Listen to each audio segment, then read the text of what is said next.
fugitivos da cadeia pública de Morada Nova são capturados em Maracanaú. Com a dupla, a polícia apreendeu drogas e um carro roubado.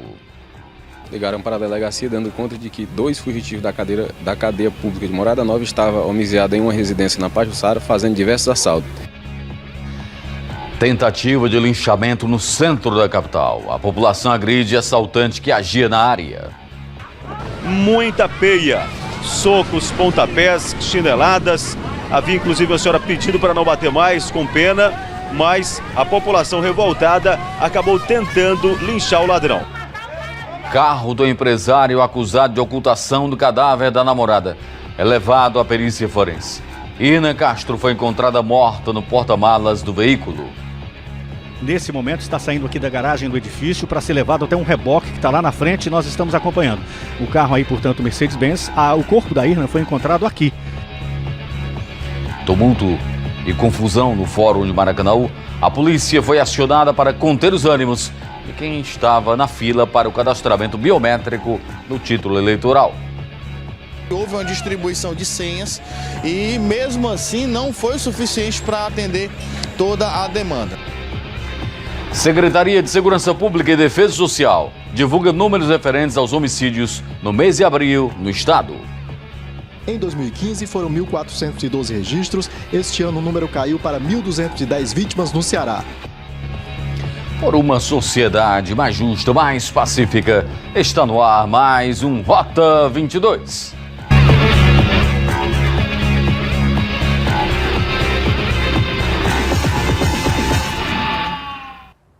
Na manhã desta sexta-feira ocorreu mais um procedimento no inquérito policial que apura a morte da universitária Irna Castro, encontrada no porta-malas do carro do namorado. Uma equipe da divisão de homicídios esteve no prédio de Gregório Donizete para mais uma perícia no veículo, uma perícia complementar. O carro foi levado para a sede da PFOS. Nosso repórter Ricardo Mota acompanhou tudo com exclusividade. Vamos lá. Bem, nós estamos agora aqui na rua Professor Francisco Gonçalves, no bairro Dionísio Torres, mais precisamente aqui bem pertinho do número 1300, edifício Marcela. É nesse prédio aqui que mora o jornalista Gregório Donizete Freire Neto e foi exatamente aqui, na garagem desse prédio, que policiais da divisão de homicídios encontraram na noite do domingo o corpo de Irna de Souza Castro Lemos. O corpo da Irna estava dentro do porta-malas do carro do Gregório Donizete Freire Neto, jornalista, portanto. As investigações começaram a partir daí, os investigadores estiveram inclusive no apartamento onde mora o jornalista, fizeram os primeiros levantamentos, os levantamentos iniciais, todo o trabalho de perícia e também fizeram um levantamento preliminar pericial no carro do jornalista. Mas hoje vai acontecer mais uma perícia, a segunda perícia no carro de propriedade do Gregório Donizete Freire Neto. Esse carro vai ser retirado daqui por policiais da divisão de homicídios, vai ser levado até a PFOS, onde vai ser submetido a uma segunda perícia que foi foi solicitada pela delegada titular da Divisão de Homicídios e Proteção à Pessoa, a doutora Socorro, exatamente, doutora Socorro Portela. Nós estamos acompanhando um reboque que está chegando agora, muito provavelmente reboque que vai levar o carro do Gregório Donizete, é um reboque do governo do estado do Ceará, e é exatamente nesse reboque que vai ser retirado o carro do jornalista daqui do local e vai ser levado até a PFOS, onde vai ser procedida a segunda perícia, o segundo exame pericial no veículo. Nós tivemos agora há pouco, inclusive, com o advogado do Gregório, o doutor Leandro Vasques, e ele falou, inclusive, a respeito disso. Falou a respeito da segunda perícia, comunicou alguma coisa sobre a primeira perícia que foi feita, do levantamento inicial, e falou, inclusive, sobre essa segunda perícia. Vamos ouvir o que disse o advogado do Gregório Donizete Freire Neto, o advogado Leandro Vasques.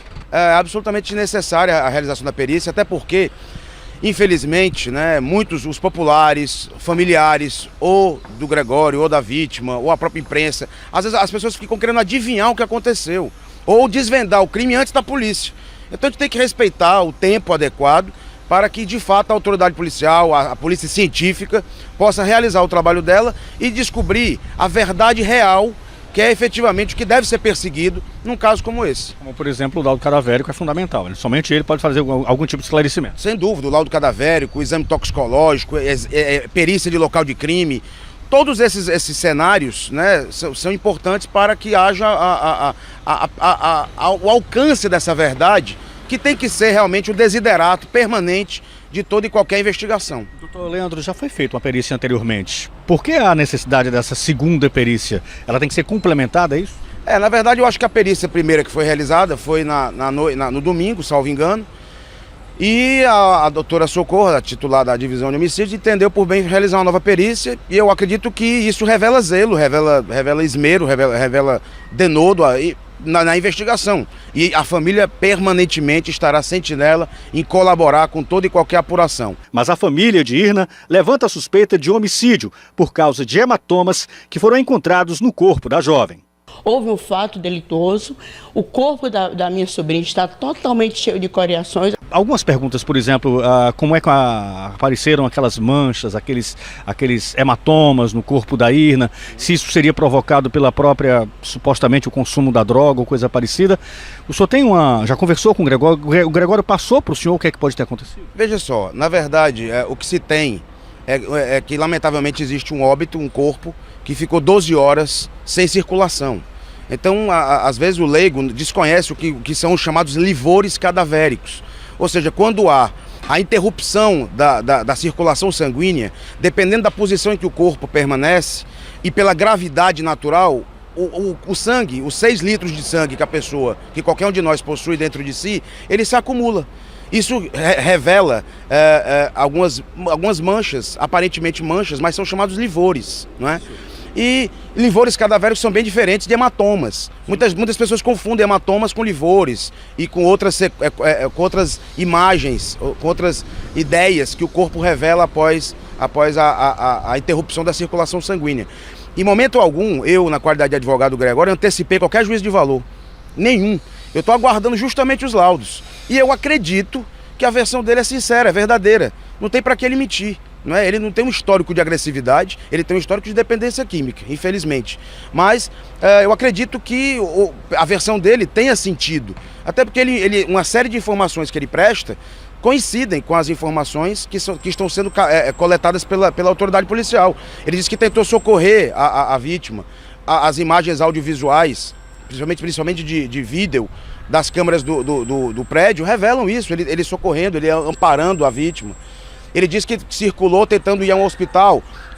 O rastreador do veículo confirma essa informação, onde o veículo ficou estacionado quando ele desmaia, quando ele vem a ficar desacordado em virtude também do consumo elevado da substância entorpecente. Lembrando que a doutora Socorro tem 30 dias para concluir esse inquérito. Então nós estamos agora, não estamos nem no 5º dia, né? E a polícia já vem avançando bem nas investigações e acreditamos que a verdade irá transparecer lúcida ao final da investigação. Bem, os policiais da Divisão de Homicídios e Proteção à Pessoa subiram nesse exato momento até o apartamento onde mora o Gregório Donizete Freire Neto. A informação que nós temos, inclusive, é que, bem, o Gregório continua internado numa clínica de reabilitação que fica no bairro Curió. Mas quem está presente aqui no apartamento do jornalista é a mãe dele.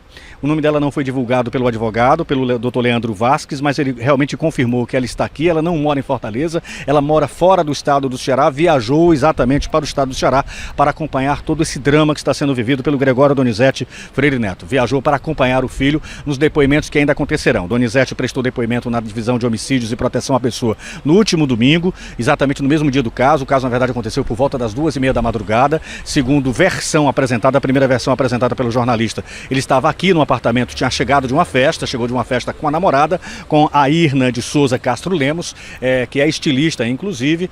Então os dois começaram a consumir drogas. A droga que eles estavam consumindo era morfina. Morfina com comprimidos. Morfina, inclusive, injetável. Morfina que é uma droga muito pesada mesmo. Então, eles estavam consumindo essa droga, a morfina.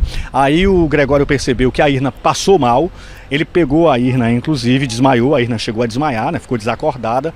O Gregório, segundo versão dele, pegou a Irna, trouxe para dentro do carro, não é isso? Trouxe para dentro do veículo para levar para um hospital particular em Fortaleza. No meio do caminho, ele acabou desmaiando, né? Estacionou o carro, acabou desmaiando e momentos depois, cerca de 2 horas depois, quando acordou, verificou que realmente a Irna estava em óbito. Aí o que foi que o Gregório fez? Pegou o corpo da Irna, tirou do banco do passageiro, colocou o corpo da Irna dentro do porta-malas, voltou para o edifício, aqui, deixou o carro aqui no edifício Marcela, e pegou um táxi, foi até uma pousada na praia de Iracema, ali bem pertinho da Monsenhor Tabosa, e lá tentou o suicídio.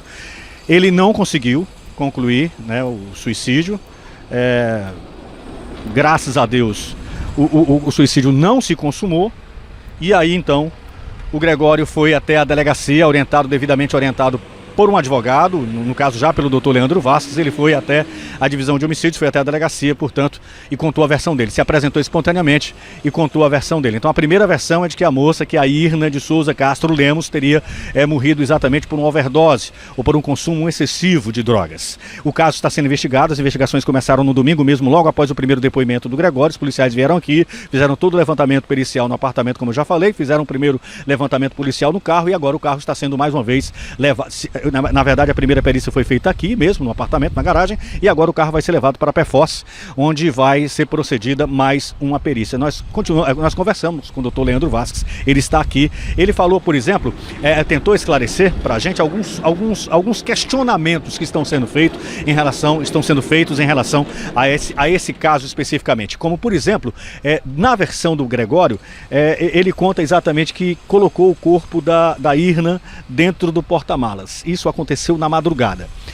Mas ele só se apresentou à polícia à noite. Então o corpo da Irna passou aproximadamente 12 horas dentro do porta-malas. Uma pergunta que surgiu no meio da investigação foi exatamente essa: por que o Gregório Donizete Freire Neto, jornalista, empresário, demorou tanto tempo para tirar o corpo da Irna de dentro do porta-malas? O doutor Leandro Vasques respondeu. Essas 12 horas são explicadas no próprio interrogatório que ele já prestou e está disposto a prestar quantos forem necessários. E ele explica que ele se sentiu realmente sonolento, tanto que ele desmaia, ele desfalece. Ele tenta dirigir o veículo levando a namorada ao hospital e ele desfalece, ele desmaia. E depois de muito tempo é que ele desperta. Quando desperta é que vem o desespero.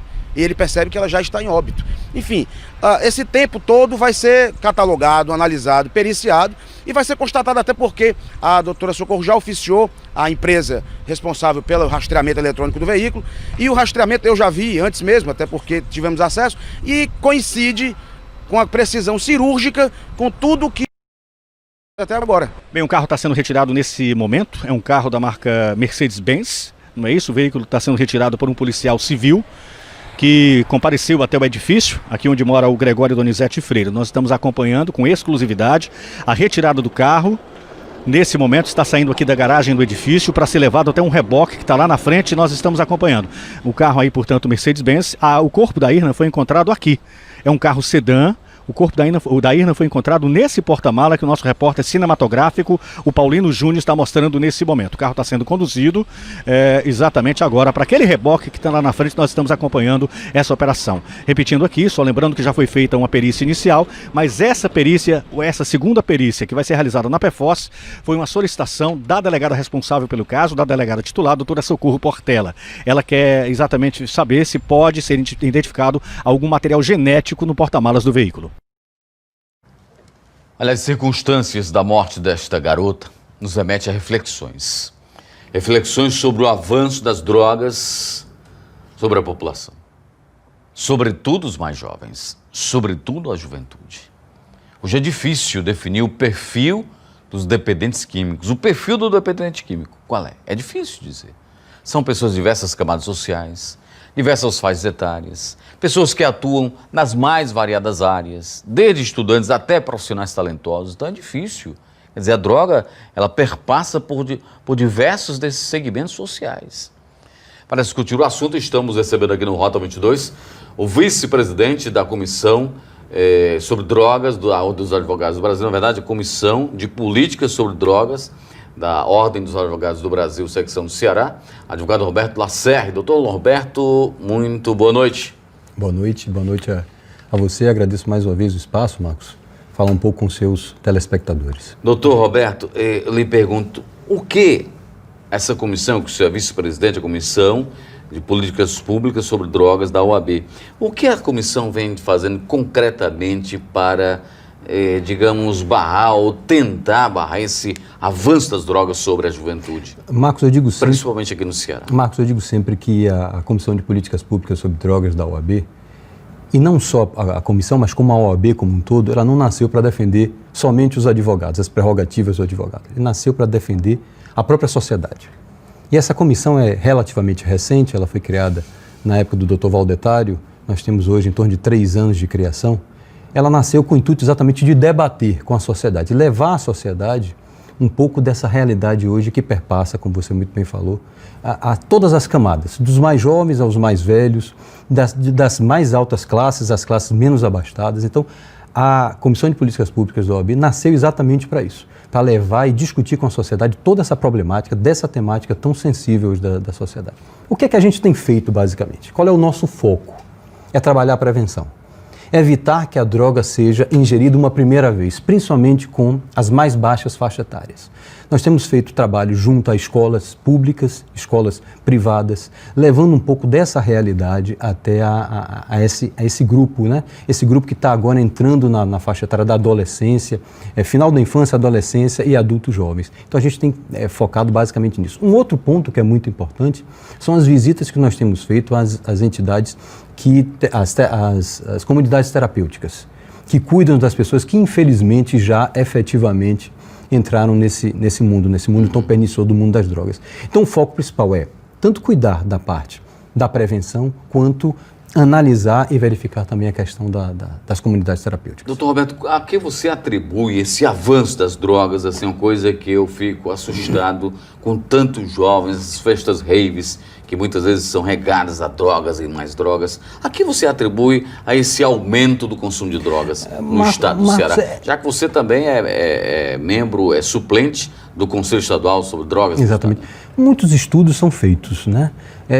São questões de má formação de caráter, são questões de pessoas que faltam alguma coisa na vida, são famílias muitas vezes desagregadas e que a pessoa recorre, não tem a quem recorrer ao pai, a mãe recorre aos amigos, muitas vezes os amigos os levam ao mundo das drogas. Então, na verdade, isso é muito difícil. O perfil hoje, você falou que é difícil direcionar um perfil, o perfil hoje do usuário, principalmente das drogas sintéticas, que é uma coisa que eu gostaria de sinalizar para você, é basicamente pessoas entre 17 e 30 anos de idade. As drogas sintéticas. As drogas sintéticas, que têm frequentado muito essas festas raves, essas festas que vêm principalmente do exterior para cá, que o brasileiro imita muito. As drogas sintéticas são aquelas drogas que são criadas em laboratório e efetivamente modificadas ao desejo e ao sabor de quem as produz.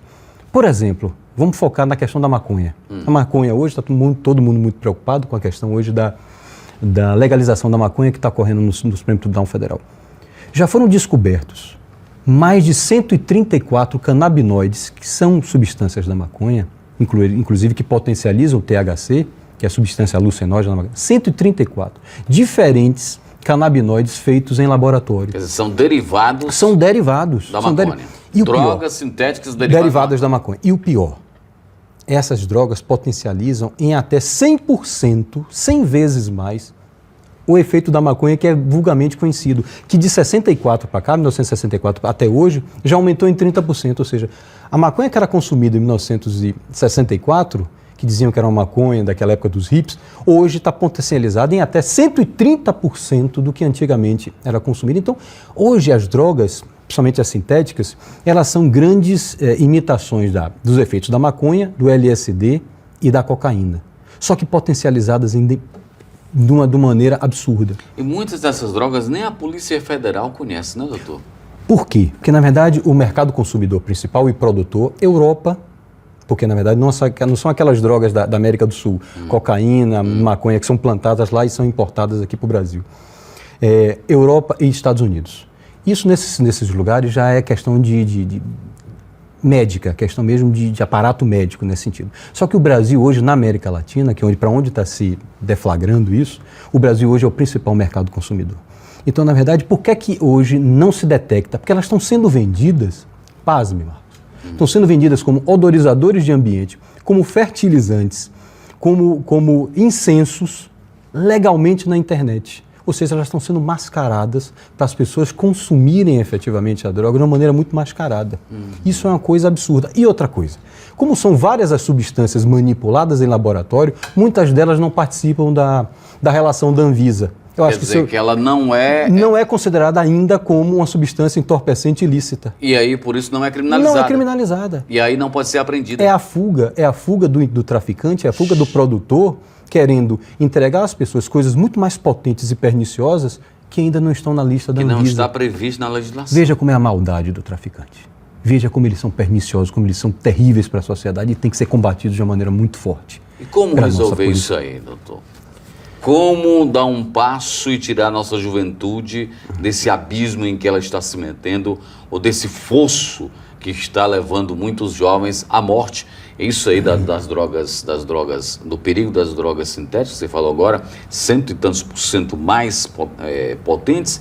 Explica isso, esse fato explica o número de jovens que muitas vezes baixam ao hospital, sim, quase que em estado de coma, sim, sim, por conta exatamente do uso dessas, sim, drogas. Quer dizer, eles usam uma determinada quantidade pensando que a droga tem um efeito, mas ela tem um efeito muito maior, e eles não suportam. Muito maior. Não suportam. Marcos, quais são os principais efeitos dessas drogas? Efeitos terríveis, inclusive de levar à morte.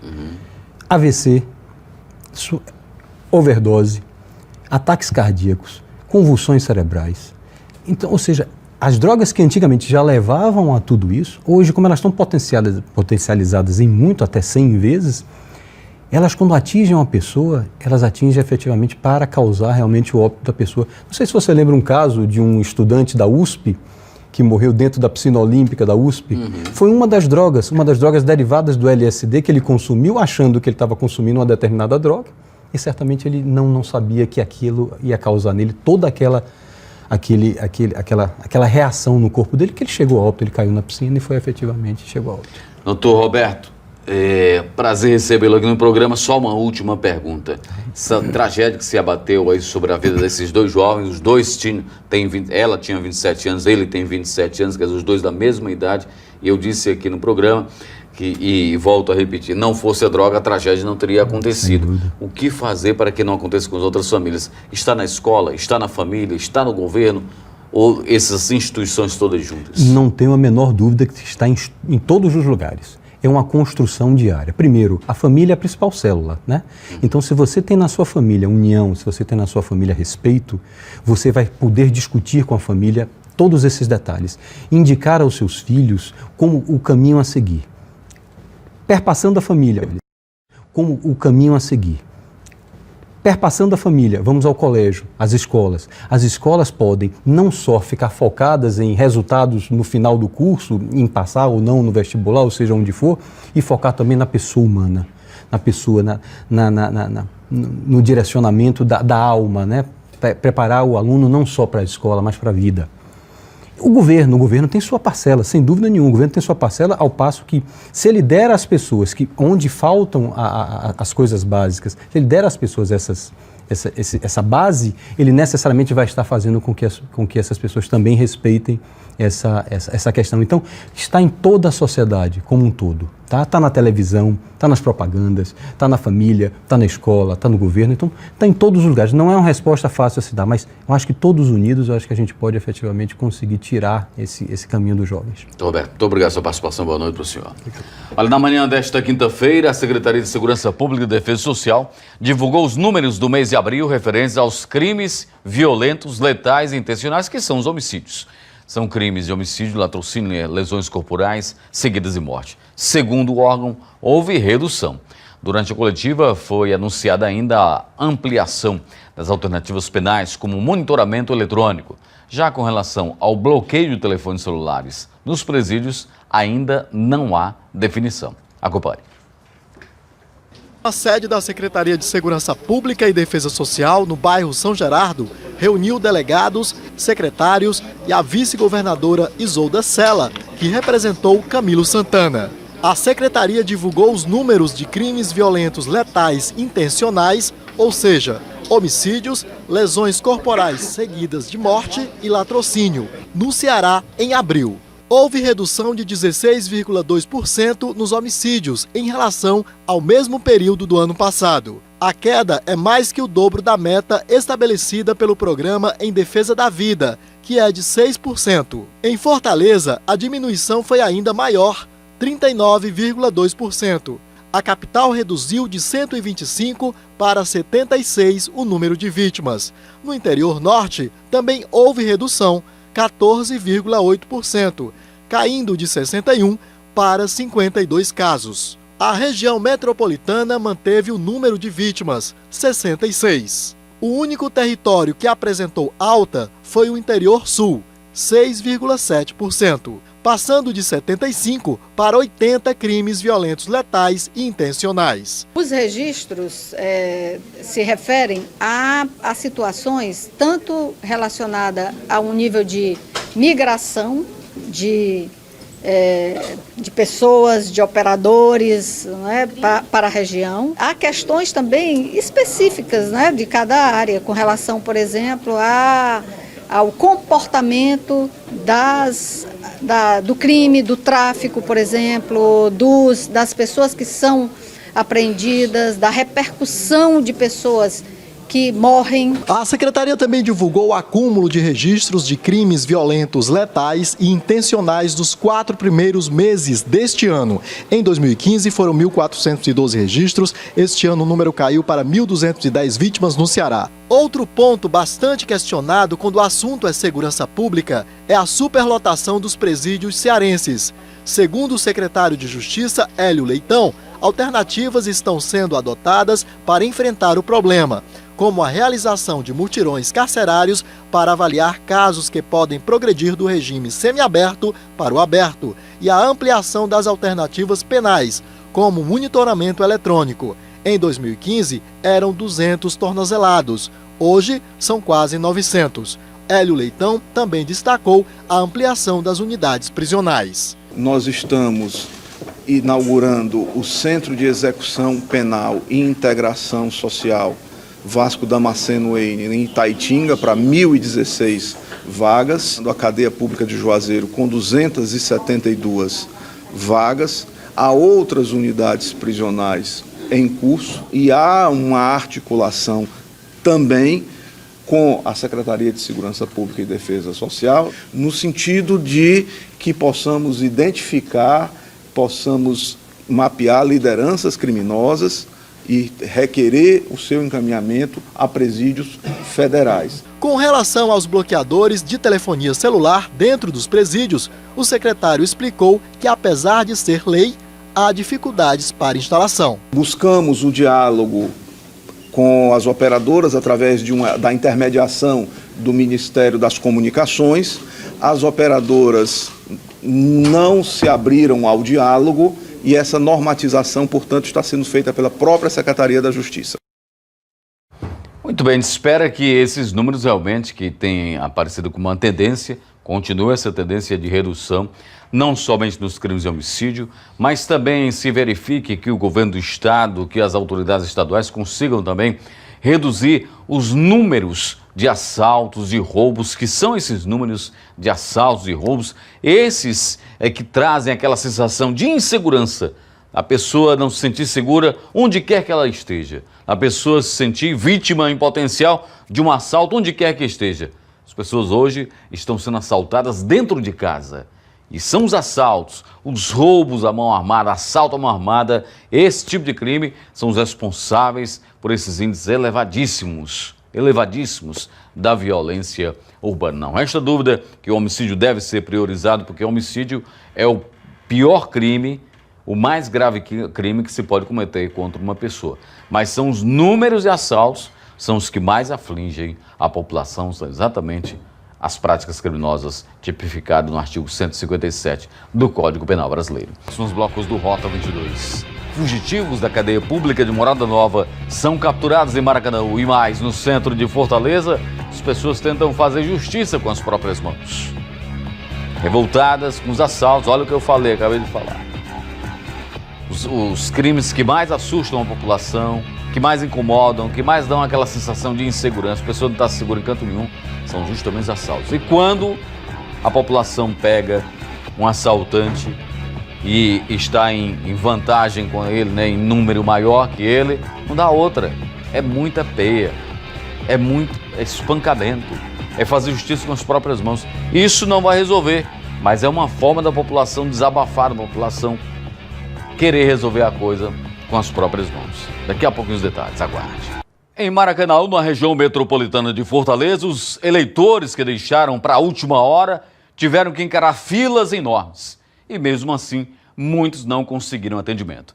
Teve confusão, como era de se esperar, e a polícia foi acionada. Acompanhei, vamos lá.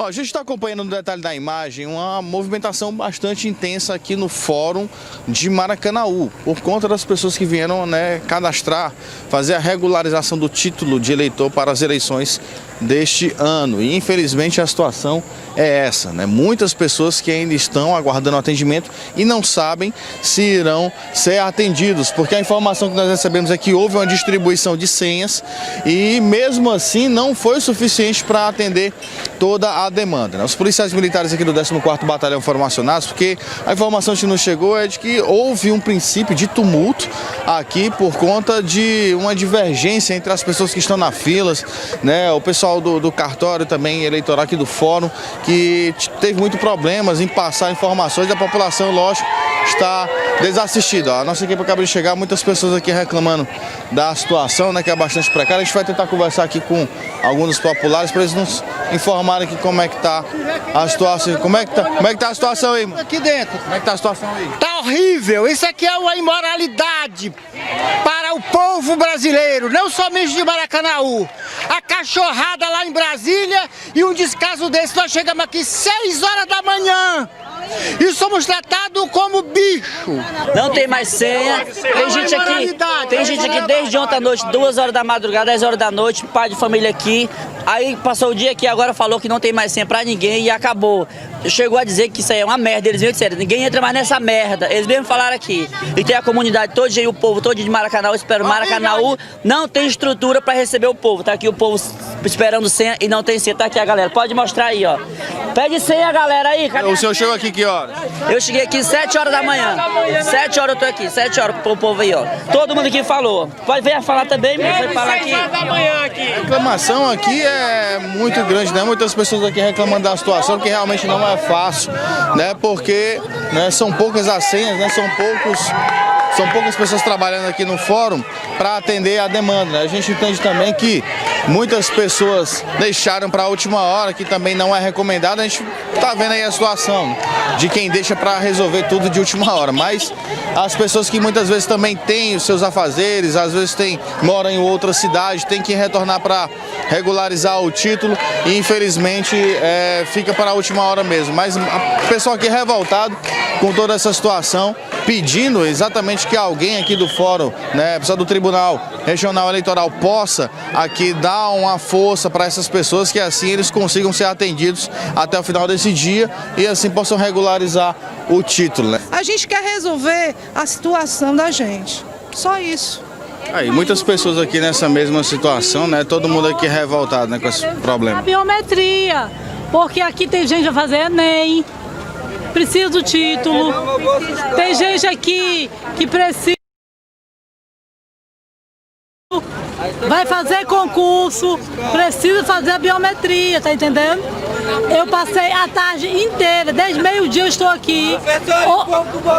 Ontem eu vim pra cá, eu não fui atendida, não tinha senha. E hoje também eu estou aqui até agora.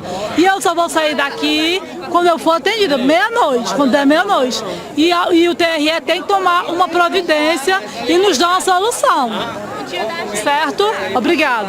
Aí, a gente está ouvindo aqui a reclamação, né? Se a gente for passar a noite aqui ouvindo as reclamações, a gente vai ter que dormir aqui também junto com o pessoal, porque a gente percebe o problema que eles estão passando, né? A gente entende também que, né, o último dia realmente é sempre mais conturbado, a movimentação é muito mais intensa, né? Eles estão reclamando da questão da falta de atendimento, já que o prazo é durante todo o dia, então que até meia-noite seja realizado esse atendimento e não apenas as 900 fichas no qual foi disponibilizada. E mesmo pessoas que já estão há 24 horas aqui nessa fila ainda estão em aguardo, né, aguardando ser atendidas. É realmente uma situação bastante crítica, né, para as pessoas que precisam fazer essa regularização do título, fazer o cadastramento da biometria, né, e estão passando por todo esse problema, né. A gente acompanha que são muitas pessoas que estão aqui na parte de fora do fórum, né, e infelizmente ainda sem previsão de quando serão atendidos.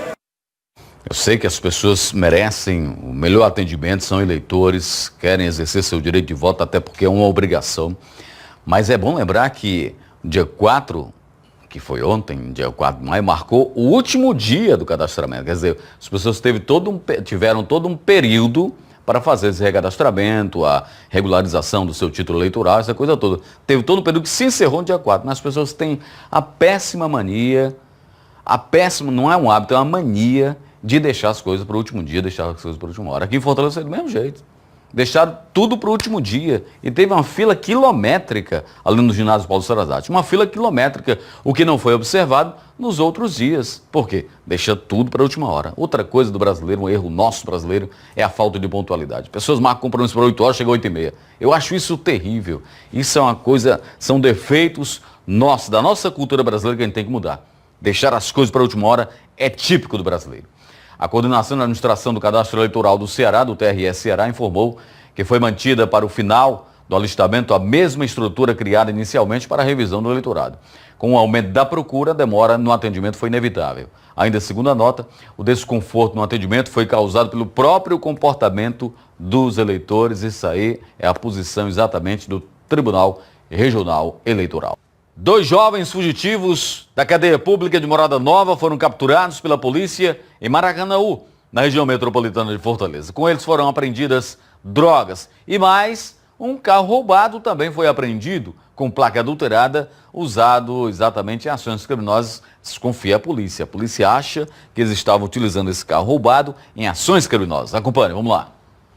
Nas imagens aparecem Ronaldo Oliveira Ribeiro e José Breno Lima Dutra. Os dois foram presos por meio de uma denúncia que chegou aqui à Delegacia Metropolitana de Maracanaú. Na prisão, a polícia apreendeu este veículo, um veículo clonado, ou seja, é um veículo roubado. Também apreenderam essa droga que aparece nas imagens, aproximadamente 500 gramas de maconha, alguns celulares que foram roubados. A polícia foi até o local, ali uma casa na Pajuçara, na rua São Lucas, e conseguiu apreender esses dois, que são fugitivos, inclusive, da cadeia pública de Morada Nova. A denúncia partiu através de quê? Algumas pessoas estavam dentro dessa residência, ou seja, uma quadrilha envolvida em vários assaltos na área, e a polícia também recebeu a informação, Ícaro. Eu vou conversar com um policial que não vai se identificar, porque ele faz parte do grupo de investigação aqui da Delegacia Metropolitana de Maracanaú. Ele vai confirmar que foi através dessa denúncia de que nesta residência existiam fugitivos da cadeia pública de Maracanaú? Foi. Ligaram para a delegacia dando conta de que 2 fugitivos da cadeia pública de Morada Nova estavam homiziados em uma residência na Pajuçara fazendo diversos assaltos. Inclusive estava de posse de um carro roubado e estava também envolvido na traficância. Como é que foi o momento da abordagem? Existiam mais pessoas no local? Tinha um terceiro que saiu pulando muros e casas, e a informação de que ele estava de posse de uma pistola. Pistola essa usada nos assaltos, mas infelizmente nós não conseguimos lograr isso em encontrar a arma. 2 pessoas presas, os 2 que eram fugitivos da cadeia pública de Morada Nova, droga apreendida, e esse veículo também era roubado, que era utilizado também na prática de assaltos, era o meio deles se locomoverem. Com certeza, e eles faziam os assaltos com a placa exposta porque não tinha como chegar a eles, uma vez que a placa está dando em um veículo que já foi dado até baixa no Detran, um veículo que teve perca total. Então, com esse veículo aí, com essa placa aí, eles poderiam praticar qualquer crime e jamais seriam descobertos. Qual o procedimento agora? O veículo vai ser encaminhado para roubos e furtos de veículos e carga, para posteriores diligências. Eles vão ser encaminhados para a cadeia pública de Morada Nova, depois das investigações, que as investigações continuam, porque sabemos que existem outros membros da quadrilha que não foram pegos. Mas a Polícia Civil está aqui para dar uma resposta à sociedade, que os crimes não vão ficar impunes. Nós estamos aí trabalhando de dia e de noite para dar uma situação de conforto à sociedade. É difícil, mas com a parceria da sociedade nós chegaremos lá. O telefone para denúncia é o 3101-2830. Ligue, confie na polícia que nós estamos aqui para servir a sociedade. Ok, muito obrigado. Então tá aí. Aí é o veículo, mais uma vez, que a polícia conseguiu recuperar, ou seja, um veículo que foi tomado de assalto, e esta quadrilha, possivelmente várias outras pessoas participavam de assaltos na área da Pajuçara, aqui no centro de Maracanaú. A polícia conseguiu apreender 500 gramas de maconha. Como você observa nas imagens, possivelmente eles já venderam boa parte desta droga. Prenderam 2 acusados, Esses das imagens, Ronaldo Oliveira Ribeiro, José Breno Lima Dutra, fugitivos da cadeia pública de Morada Nova, ou seja, estavam presos já por terem cumprido pena, estarem cumprindo pena, saíram e continuaram no mundo do crime, mas através de denúncia, a população ajudando a Polícia Civil, conseguiram prender 2 acusados, apreenderam essa quantidade de drogas, celulares e também este veículo. Quer dizer, esses 2 garotos estavam rodando com um carro roubado, cuja placa era de um veículo que já tinha dado perda total, mas que tinha essas características: Chevrolet, modelo Prisma, cor preta. E como é que esses garotos conseguiram essa placa? De um outro veículo com essas mesmas características, só que perda total. Quer dizer, o cara chega, a própria polícia coloca essa placa lá, não ia saber nunca que esse carro era um carro roubado, porque eles estavam usando uma placa de um veículo com as mesmas características, só que um veículo já com perda total. Agora fica a grande pergunta para a polícia responder: onde e com quem eles conseguiram essa placa? E como é que eles sabiam que essa placa era de um carro com as mesmas características? Tem alguém por trás de tudo isso aí. Tem alguém. Ou outras pessoas. Talvez uma quadrilha. 2 homens foram presos em Fortaleza pela Polícia Federal com 200 quilos de maconha, além de armas e uso restrito. Os jovens de 27 anos foram abordados quando saíam de um carro de um imóvel no bairro Dionísio Torres. Caixas com tabletes da droga foram encontradas no veículo. Uma quantidade maior de maconha foi apreendida no apartamento, totalizando 200 quilos. 200 quilos. Também foram localizadas pistolas .40, munições de vários calibres, inclusive de fuzis. Os presos foram encaminhados à sede da Superintendência Regional da Polícia Federal no bairro de Fátima. As investigações continuam para apurar a origem da droga e os receptadores do material.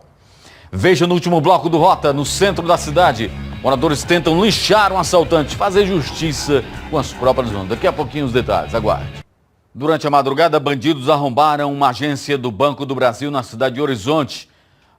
De acordo com a polícia militar, os suspeitos teriam utilizado maçarico para violar o caixa da agência. A polícia realiza buscas no local, mas até agora ninguém foi preso. O caso será investigado na delegacia da cidade.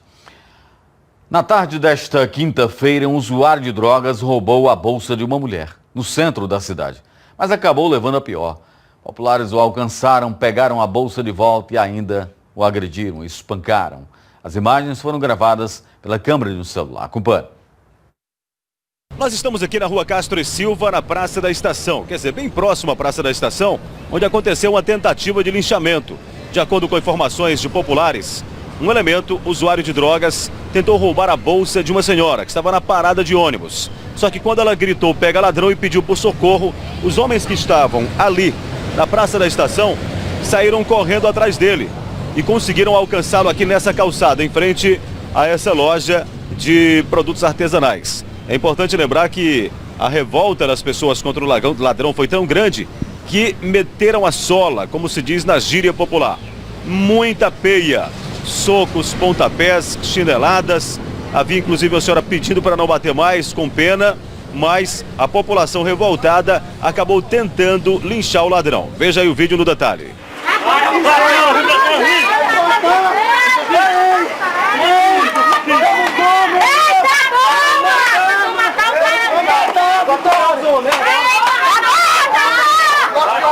Como você observou no detalhe, a população meteu a sola no bandido e em seguida liberou, já que a polícia não apareceu. Afinal de contas, aqui nessa área do centro tem furto e roubo todo dia. São usuários de droga que ficam aqui nas proximidades, saem dos morros, dos becos e vêm para o centro como descuidistas, aproveitando o primeiro descuido de alguém para roubar um celular, uma bolsa ou até mesmo algum objeto das lojas aqui. Os comerciantes relatam que isso é comum e que diariamente eles praticam esses pequenos furtos e fogem em direção aos becos aqui nas proximidades do Oitão Preto para trocar o produto por droga. Geralmente são usuários de drogas que vivem na rua como pedintes e, é claro, como descuidistas, esperando a primeira oportunidade. Esse indivíduo não foi levado para a delegacia, até porque a vítima teve a bolsa recuperada pelos populares, não quis fazer o boletim de ocorrência, nem comparecer à delegacia. E para a justiça, para o delegado, para ver o flagrante e o acusado, tem que ter a vítima. Aqui são vários comerciantes. Amigo, chega até aqui. aqui é comum esses usuários de drogas aproveitar o descuido de alguém, né? Mas se você der as costas pra ele, você já era, porque você vê, ó, o pessoal dorme tudo nas calçadas aqui, tudo no pé da loja aí. Todo canto dorme gente aí no pé da loja. Enquanto as autoridades não tomar providência sobre isso aí, é desse jeito, tá? Continua desse jeito. Inclusive, enquanto eu estou conversando com ele, logo à frente a gente observa que já tem um morador de rua dormindo ali na calçada. Dormindo na calçada, isso é comum. Direto. Aliás, não é só aqui não. Você pode olhar em todas as ruas aqui que você vê o pessoal dormindo, né, no banco das praças aí, desse aí ali, ó, também tem. O centro está tomado de moradores de rua. O centro realmente está desse jeito, quando as autoridades... Também de pessoas que usam droga. É verdade. Então a gente mostra mais uma vez aí no detalhe o vídeo do ladrão que tentou roubar a bolsa de uma senhora na Praça da Estação e acabou se dando mal. A população não perdoa mais esse tipo de ação. É claro que a gente não aconselha isso, porque a partir do momento em que você pratica um linchamento ou uma agressão, você acaba cometendo também um delito, um crime. Mas na verdade compreendemos e entendemos que é a ira, o desabafo da população diante dessa onda de violência que nós estamos vivenciando, da impunidade e, é claro, do prende e solta. A polícia prende, a justiça solta. Então a população, quando pega, não perdoa. E assim foi mais um Rota 22. Para você, uma boa noite, um abraço e até amanhã, se Deus quiser. Todo sábado, o futebol é pauta principal no Debate Bola, às 7 da noite.